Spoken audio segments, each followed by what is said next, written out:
चौवासीगढ़ का जो क्षेत्र है ये नाग पूजा, महादेव पूजा के लिए बड़ा प्रसिद्ध है। यहाँ पर देवनी महादेव, बिंजी महादेव मुख्य रूप से महादेव के रूप में आराधित है और इसके अलावा नाग पूजा में सिद्ध नाग जो चौवासी के हैं, जो गणपति भी हैं, इसके अलावा शुशनी नाग जी, इसके अलावा ढेंगश्री नाग जी और हुंगलू नाग जी जो कि उनके साथी हैं।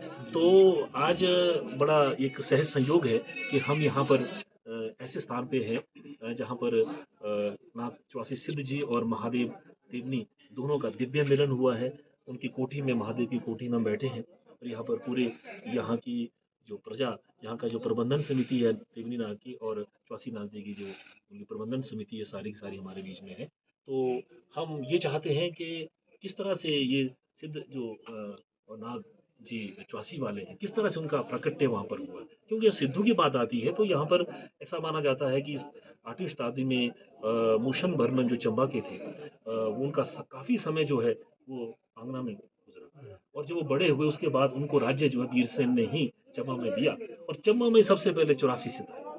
और हो सकता है कि मूशन वर्मन के प्रेरणा से ही और उनके आगे जो उसके परवर्ती राजा उनकी प्रेरणा से ही 11वीं 12वीं शताब्दी में 84 सिद्धों का यहाँ आगमन हुआ और 84 सिद्धों ने यहाँ पर अपनी सिद्ध परंपरा को स्थापित किया। चौवासी और जो चौवासी नाम है ये 84 का ही अपभ्रंश है।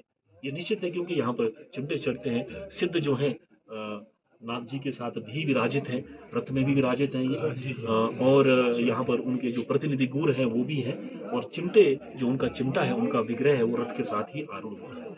तो यहाँ पर प्रधान जी भी हैं, हमारे जो खजांची हैं, क्या नाम है आपका जी? भगत राम जी हैं और मुख्य भंडारी जी हुक्मचंद है ना, हुक्मचंद जी, और ये काफी मुख्य और टीसी ठाकुर जी हैं, ये भी इन मंदिर कमेटी से जुड़े हुए हैं, तो कारदार जी हैं। तो मैं पूछना चाहूंगा कि ये नाग जी, क्योंकि नाग परंपरा जो है सुगीत में महू नाग, गिही नाग, सुनानी नाग, पोखी नाग, तो या कजौड़ी नाग, ये ऐसे नाग हैं जो कि ऋषि परंपरा से भी आए। कुछ महाभारत के योद्धा भी हैं इसमें, जैसे दुमुनि नाग और माहू नाग जी को हम ऐसे कर्ण और अर्जुन के रूप में क्रमशः उनको मानते हैं और पोखी नाग जो राजा भीष्म जो है उनका रूप उनको माना जाता है। कजौड़ी को जो कश्यप ऋषि के अवतार माने जाते हैं। और उस तरह से बाहरी समाज में देखें वहां पर 20 नाग और 18 नाग और 9 नागों का बड़ा एक प्रचलन और उनकी कथा है। बूढ़ी नागन का जो स्थान सरेउसर में है वहां पर जो 18 नागों की माता मानी जाती है। इसी तरह से सरपारा की हम बात करें, वहाँ 9 नागों की जो उत्पत्ति वहाँ उस स्थान से हुई है और खुडी जल देवता वहां पर अभी सुखी सौ की यात्रा पर थे और जो छेगढ़ के पति हैं। तो मुझे लग रहा है कि कहीं ना कहीं खुडी जल देवता ही वरुण देवता का ही रूप माने जाते हैं, तो वहां पर सरपारा पहुंचे। तो कुल मिलाकर के इतिहास बड़ा खुला है कि सरपारा जो क्षेत्र है 15 क्षेत्र है, वहां पर 9 नागों की उत्पत्ति हुई है। महाऊ नाग का संबंध उससे माना जाता है और जो 18 नाग है सरेल सर से बूढ़ी नागन के माध्यम से उनका जो प्रकट्य यहाँ पर हुआ है। और जैसे कि टीसी ठाकुर जी ने पीछे मुझे बताया था कि यहाँ पर भी शिकायत जगह है, वहाँ पर उनकी उत्पत्ति नाग सिद्ध जी की हुई है।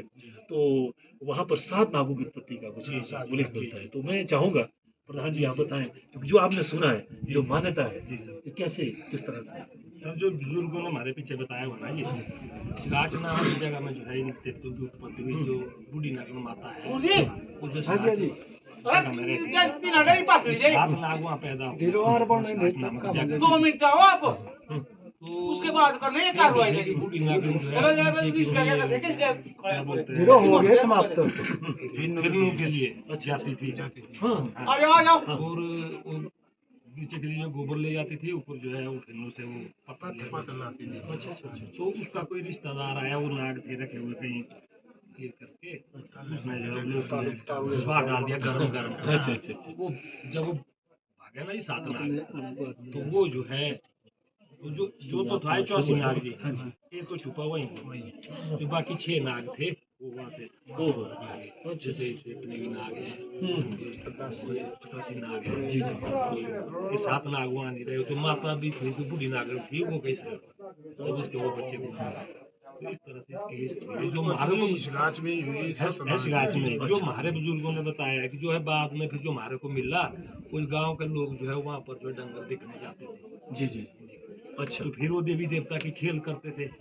बीच में कोई गांव वाला एक मिट गया, उसको जो है कुछ ऐसा ये हुआ कि भाई यहाँ पर कुछ शक्ति है।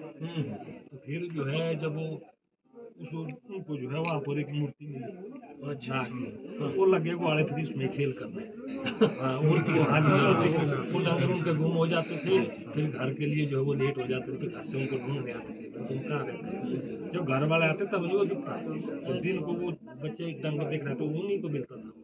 हाँ जी, तो फिर जाके उन्होंने देखा कि कहाँ रहते हैं, तब जाके फिर लोगों ने इसकी कि बच्चे को क्या मिल रहा है। फिर जाके जो है तब 15-20 रात तो पूरी 84 में थी, 3-4 आदमी थे उधर गाँव के, वो आए, फिर उन्होंने जो है वो ले गया। तब जो है फिर बोला कि भाई जब जाऊंगा या तो तुम मुझे मत ले जाओ, तुम जो है मेरी भक्ति नहीं करेंगे, हाँ लेकर नहीं है तो कश बीज खाओ, भाई मेरी कसम लो, कसम तो भाई हम करने की कसम लेंगे। अच्छा तो अगर करेंगे तब जाऊंगा। अच्छा अच्छा तो फिर जो है एक तो पूजा ब्राह्मणों के हाथ से और होगी भी डेली अच्छा सुबह शाम। फिर सर लाया उन्होंने जो किया गया था मानी सब, फिर उनको जो मंदिर लाया गया, फिर ब्राह्मण नहीं थे, तो फिर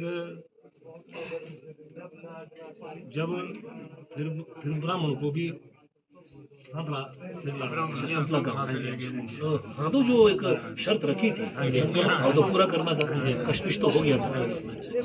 तो फिर नियम है उसके किसके हाथ से धूप लगेगा, कौन रोटी बनाएगा और कौन मेरे पीछे बैठेगा, हाँ इस तरह से फिर वो तो स्थान निश्चित नियमों को फॉलो करना। हाँ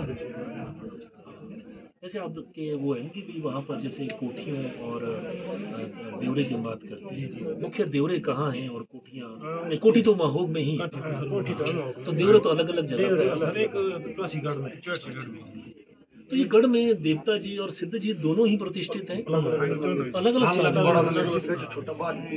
अलग अलग है, अच्छा स्थान अलग अलग है एक ही जगह, मंदिर अलग अलग है। और अन्य कहाँ है कोठियाँ, मतलब जो देव रहे सर एक नवीधार में, दिवाली में तो एक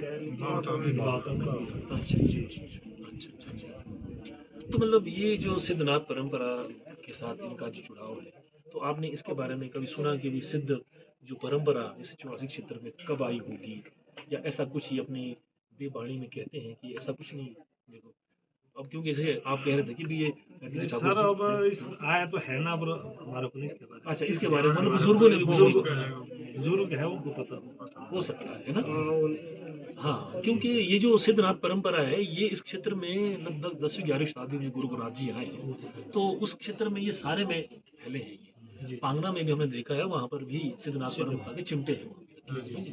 तो कहीं ना कहीं ये इसमें हठ योग के माध्यम से, तंत्र विद्या के माध्यम से है ना, जो भी उनके गुरु गोरखनाथ जी का और उनके जो शिष्यों का था ना, उस माध्यम से यहाँ पर इनकी मान्यता मानी जाती है।